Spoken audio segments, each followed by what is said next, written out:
कई बार जीवन की सबसे बड़ी चुनौतियां हमारे अपने ही मन में छिपी होती हैं, जो हमें बार बार कल की चिंता में डुबो देती हैं। ऐसा ही एक युवक था जो हर दिन उठते ही भविष्य की अनिश्चितताओं से डरता था।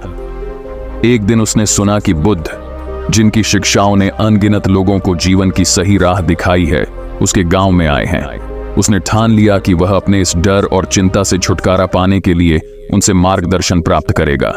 क्या वह अपनी चिंताओं से मुक्त हो पाएगा या फिर कल की चिंता उसे हमेशा के लिए जकड़ कर रखेगी? युवक ने बुद्ध से पूछा, गुरुदेव, मैं हमेशा कल की चिंता करता हूं।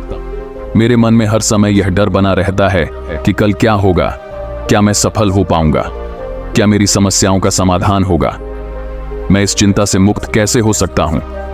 बुद्ध ने उसे मुस्कुराते हुए देखा और कहा, प्रिय वत्स, क्या तुम मेरे साथ एक यात्रा पर चल सकते हो?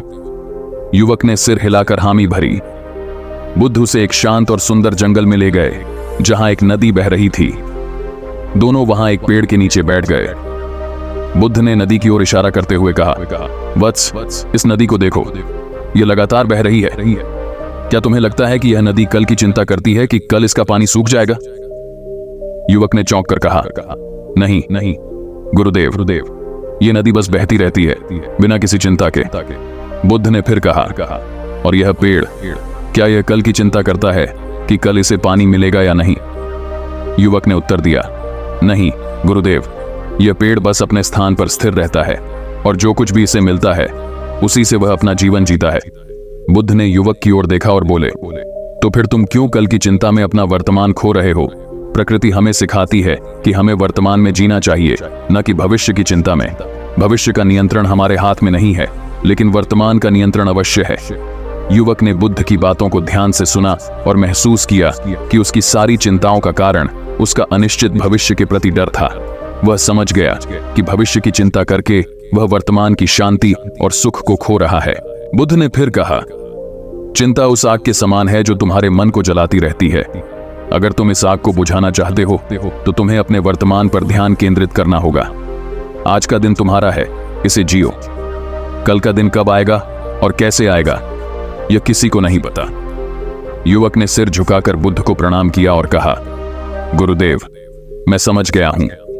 मैं अब से अपने वर्तमान पर ध्यान केंद्रित करूंगा और भविष्य की चिंता को छोड़ दूंगा। बुद्ध ने उसे आशीर्वाद दिया और कहा, वत्स, जब भी तुम्हारे मन में चिंता का विचार आए तो इस नदी और इस पेड़ को याद करना। वे तुम्हें सिखाएंगे कि कैसे बिना चिंता के वर्तमान में जिया जा सकता है। युवक ने बुद्ध की शिक्षा को अपने जीवन में अपनाया और धीरे धीरे उसने कल की चिंता करना छोड़ दिया। वह अब वर्तमान में जीता था और उसकी सारी चिंताएं धीरे धीरे समाप्त हो गईं। उसने महसूस किया कि जब उसने वर्तमान को पूरी तरह से जीना शुरू किया तो उसका जीवन सुखमय और शांतिपूर्ण हो गया। युवक बुद्ध की शिक्षा से प्रभावित होकर अपने गांव लौट आया। उसने अपने जीवन में एक नई शुरुआत करने का संकल्प लिया। पहले जहां वह हर छोटी बड़ी बात को लेकर चिंता में डूबा रहता था, अब उसने वर्तमान में जीने का महत्व समझ लिया था। लेकिन जैसे ही वह गांव पहुंचा, उसे पता चला कि गांव के लोगों में एक नई समस्या उठ खड़ी हुई है। गांव में एक बड़ी महामारी फैल गई थी और लोग इस संकट से भयभीत थे। गांव के बुजुर्गों ने सभा बुलाई और युवक से सलाह मांगी कि इस कठिन समय में क्या किया जाए।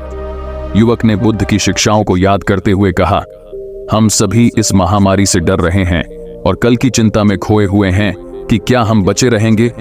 लेकिन हमें यह समझना होगा कि चिंता करने से यह महामारी नहीं जाएगी। हमें बुद्ध की शिक्षा का पालन करना चाहिए और अपने वर्तमान पर ध्यान केंद्रित करना चाहिए। लोगों ने युवक की बातों को गंभीरता से सुना, लेकिन कई लोग अब भी भय में डूबे हुए थे। वे सोच रहे थे कि अगर उन्होंने वर्तमान में भी जीने की कोशिश की तो क्या यह उन्हें इस संकट से बचा पाएगा। युवक ने सभी को धैर्यपूर्वक समझाया, चिंता करने से केवल हमारी ऊर्जा ही नष्ट होती है। अगर हम इसे छोड़ दें और मिलकर इस महामारी से लड़ें तो हम न केवल इसे हराने में सक्षम होंगे बल्कि अपने जीवन को भी बेहतर बना सकते हैं। फिर युवक ने गांव के लोगों को सुझाव दिया कि वे सभी मिलकर स्वच्छता का ध्यान रखें, एक दूसरे की मदद करें और ध्यान और प्रार्थना करें ताकि उनका मन शांत रहे। उसने गांव में सभी को यह सिखाया कि कैसे ध्यान और योग के माध्यम से वे अपनी चिंता को नियंत्रित कर सकते हैं। धीरे धीरे गांव के लोग युवक की बातों पर अमल करने लगे। उन्होंने ध्यान और योग को अपने दैनिक जीवन का हिस्सा बना लिया। परिणाम स्वरूप उनका मानसिक तनाव कम हो गया और वे महामारी से लड़ने के लिए अधिक तैयार महसूस करने लगे। गांव के बुजुर्गों ने युवक की सराहना की और कहा, तुम्हारी बुद्ध की शिक्षाओं पर विश्वास और उन्हें जीवन में अपनाने की प्रेरणा ने हमें इस संकट से उबरने में मदद की है। महामारी धीरे धीरे गांव से खत्म होने लगी और गांव के लोग इस कठिन समय से उबर गए। लेकिन इस संकट के बाद गांव के लोगों ने जीवन के प्रति एक नया दृष्टिकोण अपना लिया। अब वे भविष्य की चिंता में नहीं डूबते थे, बल्कि हर दिन को एक नई संभावना के रूप में देखते थे। गांव में खुशी और शांति का माहौल बना रहा। युवक जो पहले कल की चिंता में डूबा रहता था, अब अपने गांव का आदर्श बन चुका था। लोगों ने उसे सम्मानित किया और उसे अपनी समस्याओं का समाधान करता माना। वह अब एक नई ऊर्जा और उत्साह के साथ जीवन जीने लगा और उसने न केवल अपने जीवन को बदला, बल्कि अपने गांव के लोगों के जीवन में भी नई रोशनी ला दी।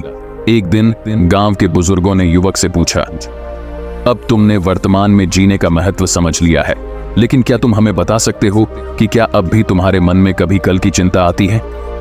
युवक ने मुस्कुराते हुए उत्तर दिया, अब मैं समझ गया हूं कि कल की चिंता करना व्यर्थ है। अगर मैं वर्तमान को पूरी तरह से जीता हूं तो कल अपने आप बेहतर हो जाएगा। चिंता केवल मन की कमजोरी है और इसे हमें अपनी शक्ति बनाकर इसे समाप्त करना चाहिए। जब तक मैं वर्तमान में जी रहा हूं तब तक मुझे किसी भी कल की चिंता नहीं है। इस उत्तर से गांव के लोगों ने एक बार फिर से युवक की प्रशंसा की। उन्होंने महसूस किया कि चिंता केवल मन की एक अवस्था है और अगर हम इसे नियंत्रित करना सीख लें तो हम अपने जीवन को खुशहाल और सफल बना सकते हैं। समय बीतता गया, लेकिन युवक की सीख और बुद्ध की शिक्षाएं गांव के लोगों के दिलों में हमेशा जीवित रहीं। गांव के लोग अब हर दिन को एक नई उम्मीद के साथ जीने लगे और उन्होंने भविष्य की चिंता को हमेशा के लिए अपने जीवन से निकाल दिया। उन्होंने समझ लिया था कि सच्ची खुशी और शांति केवल वर्तमान में जीने से ही प्राप्त होती है। समय के साथ युवक ने अपनी नई जीवन शैली को पूरी तरह से अपनाया। उसकी सोच और जीवन का तरीका इतना प्रभावशाली था कि आसपास के गांवों में भी उसकी चर्चा होने लगी। लोग दूर दूर से उसकी सलाह लेने आते थे। अब वह केवल अपने गांव का नहीं, बल्कि पूरे क्षेत्र का आदर्श बन चुका था। लोग उसे चिंता मुक्त योगी के नाम से पुकारने लगे। एक दिन उस युवक के पास एक धनी व्यापारी आया जो अपने व्यापार में हो रहे नुकसान से बेहद चिंतित था। वह हमेशा सोचता रहता था कि अगर उसका व्यापार विफल हो गया तो क्या होगा। उसके मन में भविष्य की अनेकों चिंताएं थीं जो उसे चैन से जीने नहीं देती थीं। व्यापारी ने युवक से कहा, मुझे सब कहते हैं कि तुमने चिंता को अपने जीवन से बाहर निकाल दिया है। मैं जानना चाहता हूं कि तुमने यह कैसे किया। क्या तुम मुझे भी इस चिंता से मुक्त कर सकते हो? युवक ने मुस्कुराते हुए व्यापारी को एकांत में बैठने का संकेत दिया। फिर उसने कहा, मैं तुम्हें एक छोटी सी यात्रा पर ले चलना चाहता हूं। यह यात्रा तुम्हारे मन को शांति और संतुलन प्रदान करेगी। व्यापारी, जो अपनी चिंता से उबरने के लिए किसी भी उपाय को अपनाने के लिए तैयार था, युवक के साथ जाने के लिए तैयार हो गया। युवक उसे एक घने जंगल में ले गया। उन्होंने जंगल के बीचों बीच एक छोटी सी पहाड़ी पर चढ़ाई की। पहाड़ी के ऊपर से वे नीचे बहती एक बड़ी नदी को देख सकते थे जो दूर दूर तक फैली हुई थी। युवक ने व्यापारी से कहा, इस नदी को देखो, यह कितनी शांत और स्थिर है।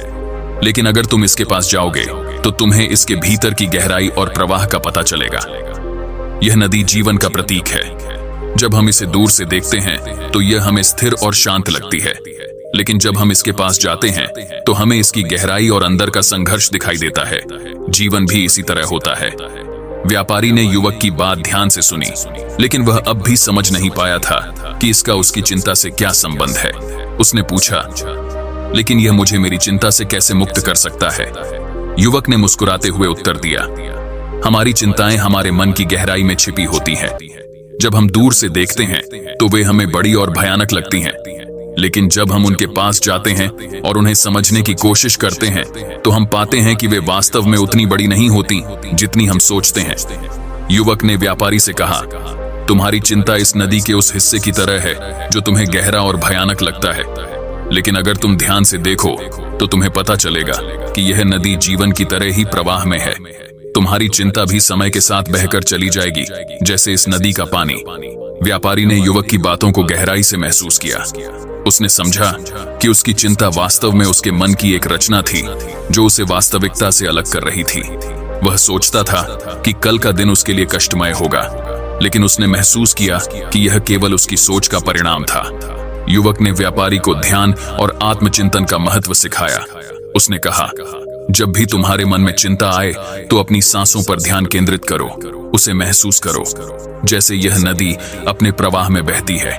तुम्हारी सांसें भी इसी तरह समय के साथ बह रही हैं। जब तुम अपने मन को इस प्रवाह के साथ जोड़ोगे तो तुम्हारी चिंता भी बहकर चली जाएगी। व्यापारी ने युवक की शिक्षा को अपने जीवन में अपनाने का निर्णय लिया। उसने नियमित रूप से ध्यान करना शुरू कर दिया और अपनी चिंताओं को समझने और उनसे निपटने के तरीके खोजे।